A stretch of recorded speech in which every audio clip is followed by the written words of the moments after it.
Saudi আরবে এক পুলিশের অফিসার আমাকে দাওয়াত করলেন, তো বাসায় নিয়ে আমাকে খেজুর দিল, বলল দোয়া করো। তা আমি বললাম আপনার ছেলে মেয়ে কয়জন? বলল 26 জন। আমি বললাম কি দোয়া করবো? দোয়ার বাকি আছে কিছু?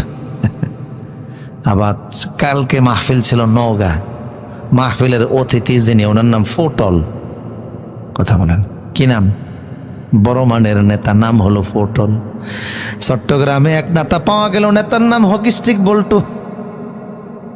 কক্সবাজারে এক নেতা পাওয়া গেছে জোতা ফিন্টু। এ নাম শুনলে শয়তানও সেবরি খায়। নামে আর কামে আমাদের সমাজের ভিতরে পার্থক্য আছে না নাই?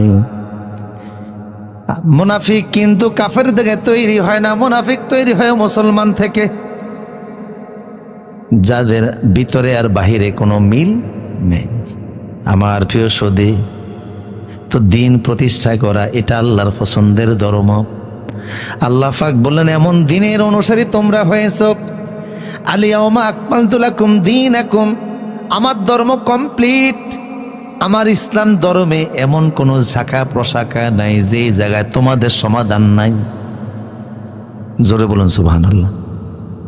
এমন এক ইসলামের অনুসারে তোমরা, এমন এক সত্য ধর্মের অনুসারে তোমরা হয়েছ যেই ধর্মের ভিতরে এমন কোনো ছিদ্র নাই যেখান দিয়া ভুল বের করা যায়।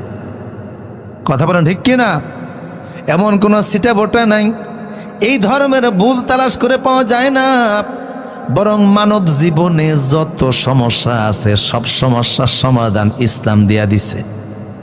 আজ পর্যন্ত যারা ভুল তালাশ করতে আসছে ওরাই বোকা হয়ে গেছে।